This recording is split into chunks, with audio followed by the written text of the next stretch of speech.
Assalamualaikum warahmatullahi wabarakatuh. Bismillah walhamdulillah wassalatu wassalamu ala rasulillah wa ala alihi wa sahbihi wa mawalah. Semoga rahmat dan berkah dari Allah subhanahu wa ta'ala selalu menyertai kita semua. Ibadallah, 2 hari berturut-turut kita telah sama memaparkan dalam kajian singkat kita di sore hari ini, yaitu tentang rahasia niat berpuasa Ramadan dengan rahasia sahur sebelum seseorang itu berpuasa setiap harinya di bulan Ramadan. Kali ini kita akan bersama-sama mengkaji tentang rahasia iftar. Dalam satu hadis yang diriwayatkan yaitu oleh Ibn Majah dan Al-Imam Ahmad rahimahumallahu ta'ala wa ardahuma, di mana Nabi pernah bersabda alaihi salatu wassalam, la yazalun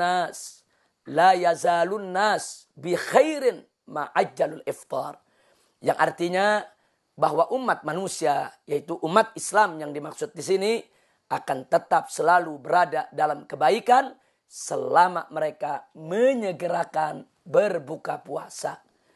Jadi melalui hadis ini ada anjuran dari Nabi alaihi salatu wassalam agar kita tidak menunda-nunda berbuka puasa kita. Manakala sudah masuk waktu maghrib, segeralah kita berbuka puasa tanpa penundaan.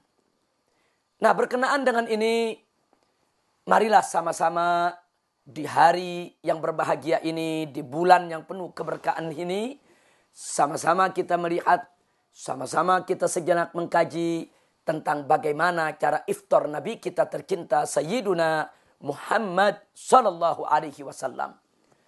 Dengan singkat bisa kita sampaikan di sini bahwa cara iftar Nabi alaihi salatu wassalam, yang pertama, beliau selalu menyegerakan berbuka tanpa pernah ditunda. Dan yang kedua, beliau selalu berbuka dengan tanpa meninggalkan basmalah dan doa sebagaimana beliau ajarkan kepada umatnya.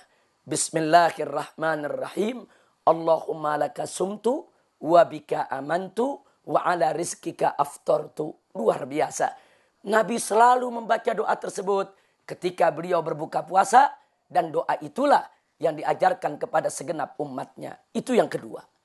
Dan yang ketiga, Nabi alaihi salatu wassalam selalu mengawali buka puasanya dengan memakan kurma dan meneguk air putih.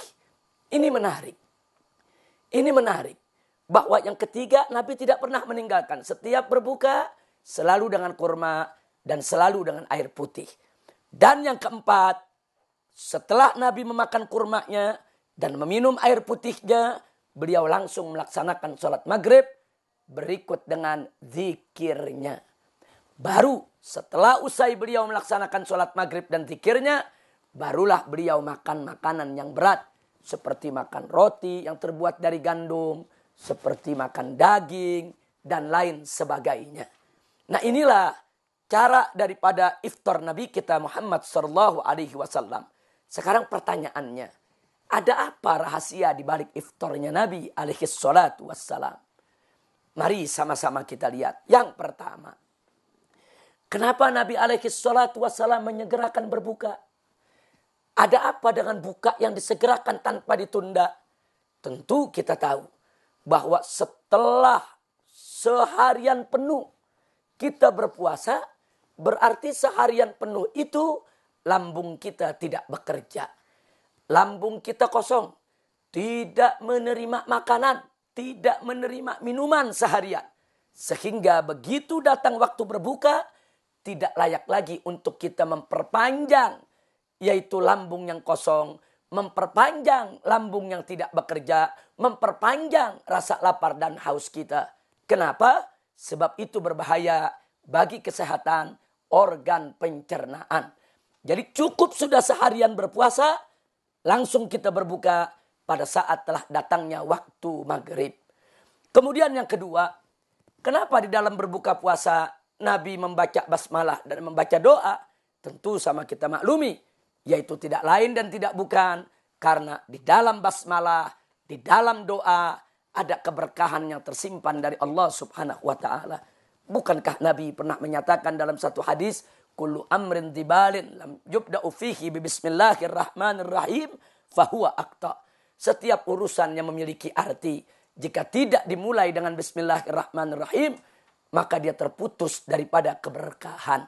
Nah, maka itu kenapa Nabi memulai dengan basmalah dan doa untuk mendapatkan keberkahan dari Allah Subhanahu wa taala. Yang ketiga, lalu ada apa dengan kurma? Kenapa berbuka puasa ini dianjurkan untuk memulainya dengan kurma dan air putih? Kurma mengandung glukosa yang sangat tinggi. Sementara lambung kita setelah seharian berpuasa tidak mendapatkan suplai makanan maupun minuman, itu terjadi pengerutan. Bahkan jalan-jalan darah kita mulai tidak lancar. Nah, ketika itu manakala perut itu ingin kembali dinormalkan, ketika perut itu ingin disuplai makan makanan yang berat, maka lambung tadi tidak boleh dikagetkan dengan makanan yang berat. Untuk itu dirangsang terlebih dahulu. Bagaimana cara merangsangnya? Dengan memakan kurma. Karena glukosa yang dikandung kurma itu akan merangsang lambung untuk kembali normal agar siap untuk mencerna makanan. Bukan di situ saja. Didorong dengan air putih. Ada apa dengan air putih? Air putih untuk mempercepat sirkulasi daripada glukosa tersebut di dalam tubuh dan di dalam darah. Sehingga darah yang semula yaitu mulai tidak lancar karena seharian kita tidak makan, tidak minum, segera mendapatkan suplai glukosa. Begitu juga lambung yang mulai mengerut karena menahan lapar sejak pagi. Maka begitu mendapat suplai glukosa tadi, dia mulai kembali secara perlahan, yaitu menjadi normal, hilang kerutannya, darah juga mulai terbuka, sehingga siap untuk mendapatkan suplai makanan yang berat. Subhanallah. Jadi kenapa Nabi makan korma terlebih dahulu? Ternyata di dalam korma ada glukosa yang bisa menormalkan kembali daripada lambung, begitu juga melancarkan jalan darah. Kenapa harus didorong dengan air putih? Untuk mempercepat sirkulasi, yaitu glukosa tadi di dalam tubuh maupun di dalam darah seseorang. Lalu kenapa setelah itu Nabi tidak langsung memakan makanan yang berat? Di sini yang perlu kita catat. Setelah lambung tadi mendapatkan suplai glukosa yang dikandung oleh kurma, setelah air putih membantu percepatan sirkulasi, maka lambung dan seluruh jaringan tubuh kita membutuhkan beberapa saat agar kembali menjadi normal lagi. Ya, membutuhkan beberapa menit waktu. Membutuhkan beberapa waktu jeda agar dia bisa menormalkan, yaitu kondisinya kembali di dalam menerima suplai makanan yang berat. Nah, karena itulah Nabi melaksanakan sholat maghrib. Dengan beliau melakukan sholat maghrib, beliau berzikir. Itu waktu bisa 5-10 menit. Nah, itu bisa digunakan untuk melaksanakan sholat dengan zikirnya dalam waktu 10 menit, maka sirkulasi yang terjadi di dalam tubuh, glukos yang disuplai oleh korma tadi, itu akan kembali menormalkan jaringan tubuh kita untuk siap menerima suplai makanan berat. Ditambah lagi, sholat itu ada gerakan-gerakan, ada berdiri, ada ruku, ada i'tidal, ada sujud, ada duduk. Yang gerakan-gerakan ini makin membantu sirkulasi glukosa tersebut agar lebih cepat memulihkan daripada lambung maupun organ-organ pencernaan yang lainnya. Subhanallah. Pantas Nabi sholat maghrib dulu. Pantas Nabi zikir dulu. Pantas sebelumnya Nabi makan kurma dulu. Didorong dengan air putih dulu. Setelah Nabi selesai melakukan sholat dan zikirnya, barulah beliau memakan makanan yang berat. Biasanya beliau memakan roti yang terbuat dari gandum, ditambah dengan dagingnya. Ini semua makanan keras.